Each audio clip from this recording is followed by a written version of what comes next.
everyone. Hey everyone, it's Eric One. Hope you guys are having a fantastic day. This video is going to be a doozy. This video is going to be intense. And so buckle up. Let's get right into it. I have a fear.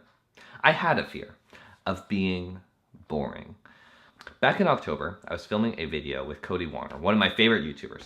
And right after I filmed with him, my head was just bursting with inspiration. I was, suddenly brave enough to do a video where I didn't have any cuts or retakes. Suddenly I was brave enough to do a video like that, but vlogging in public. But as the ideas were sort of turning around in my head, I started to see a type of video that I was terrified to do. That I would think about doing it and I would be like, no, I can't do it. It's too scary. Back in October, my worst YouTube fear was posting a long video of me talking. It terrified me to post a video so long that I was guaranteed to lose the interest of some of you. And the reason I knew it was an insecurity was because I had this sense in my head that was completely illogical. That was like, if I ever say something not interesting enough, if I ever lose your interest, I am not valuable.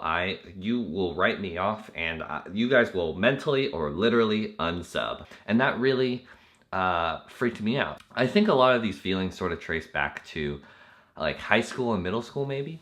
Back in middle school and high school, I was so scared of saying the wrong thing, of not contributing well. And I would look around to my extroverted, charismatic peers and I would go, how do they always know how to be funny? How do they always know what to say in the moment? How do they know how to be spontaneous?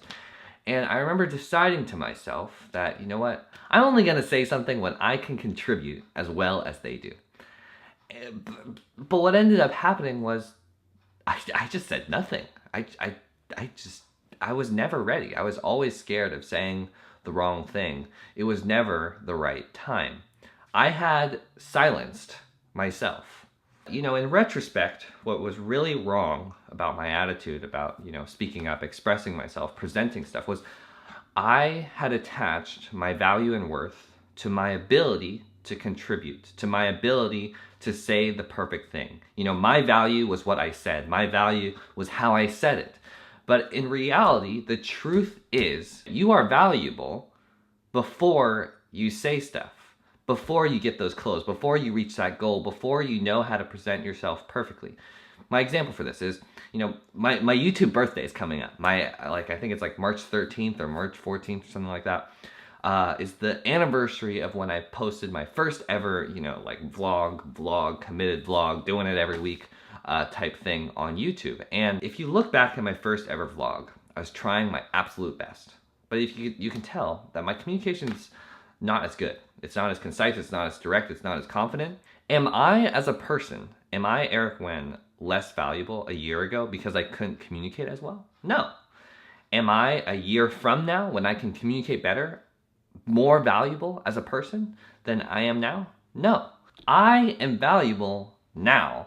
You have inherent value now. When you were a helpless baby, you were worthy of love. You are valuable as a person before you say anything. Going back to the beginning of the story, it's crazy to me that my insecurities about my communication from when I was 13 years old were impacting what I wanted to make or how I was going to make my content in October of 2018. It's crazy to me how much we let old narratives that are not relevant anymore dictate how we act today. I just came back from Costa Rica, and one of my favorite things about being in a foreign country is you're suddenly way more comfortable rewriting who you are. Suddenly you can try that type of food. Suddenly you can dress a certain way. Suddenly you're fine talking to the girl because you're never gonna see her again. You don't worry as much about who you have been. Why can't we live like that here? I've had baggage from the past. I've had, felt too skinny, felt not attractive enough, not felt like I'm charismatic or funny or, whatever enough, all this crap. But what does that have anything to do with who I am today and what I can become? When you have little kids and they're like 8, 9, 10 or something and they're really shy and timid, and then you see them when they're grown up, 17, 18, 19, and they're like, confident and charismatic and bold, and you're like, wow, they've really come out of their shell. They've really gotten comfortable in their own skin.